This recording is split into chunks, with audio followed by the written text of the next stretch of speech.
உங்கள் தந்திவன் தொலைக்காட்சியில் சின்ன திரையின் சிங்க பெண்கள் மாலை 7 முதல் 8 மணி வரை காணத் தவறாதீர்கள்.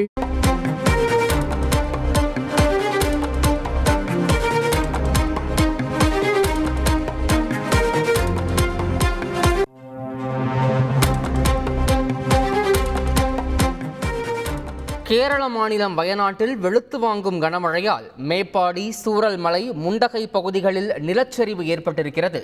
இந்த நிலச்சரிவில் 100க்கும் மேற்பட்டோர் சிக்கியிருப்பதாக முதற்கட்ட தகவல் கிடைத்திருக்கிறது. கூடுதல் விவரங்களோடு இணைகிறார் எமது செய்தியாளர் சிவசபாபதி. தற்போது இந்த நிலச்சரிவில் சிக்கியிருப்பவர்களை மீட்பதற்கான பணி எந்த அளவில் நடந்துட்டு இருக்கு, முழுமையா பதிவு பண்ணுங்க சிவசபாபதி. கேரள மாநிலத்துல பல்வேறு மாவட்டங்கள்ல கனமழை பெய்திருந்தாலும் நேற்று இரவு பாத்தீங்கன்னா வயநாட்டுல கனமழை பெய்ததுனால மேப்பாடி, சூரல்மலை, முண்டகை இங்க பாத்தீங்கன்னா நிலச்சரிவு ஏற்பட்டுச்சு. இதுல பாத்தீங்கன்னா சூரல்மலை, மேப்பாடி, முண்டகை இந்த பகுதிகளை தொடர்ந்து அடுத்தடுத்து 3 முறை நிலச்சரிவு ஏற்பட்டிருக்கு.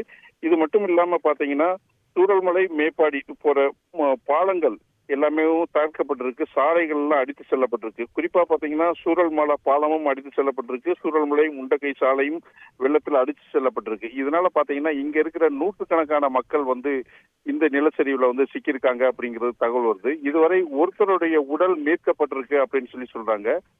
மேலும் பாத்தீங்கன்னா 20 பேரோட நிலை என்ன ஆச்சு தெரியல அப்படின்னு ஒரு தகவல் கிடைச்சிட்டு இருக்கு. இது மட்டும் இல்லாம அங்க பாத்தீங்கன்னா தேசிய மீட்பு பேரிடர் அந்த இடத்துல இருக்காங்க. அதே மாதிரி தீயணைப்பு துறை இருக்காங்க, கேரளா வருவாய்த்துறை, போலீசார் எல்லாருமே மீட்பு பண்ணிட்டு இருக்காங்க. அதிகாலை 2 மணியில ஏற்பட்டதுனால தொடர்ந்து மழை பெஞ்சுக்கிட்டு இருக்கிறதுனால மீட்பு பணியில பெரும் சிக்கல் ஏற்பட்டிருக்கு.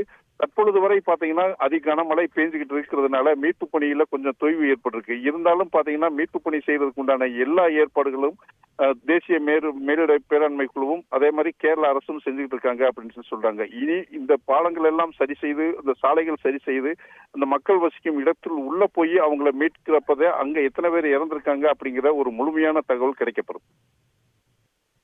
தகவல்களுக்கு நன்றி சிவசபாபதி. உங்கள் தந்திவன் தொலைக்காட்சியில் சின்ன திரையின் சிங்க பெண்கள் மாலை 7 முதல் 8 மணி வரை காணத் தவறாதீர்கள்.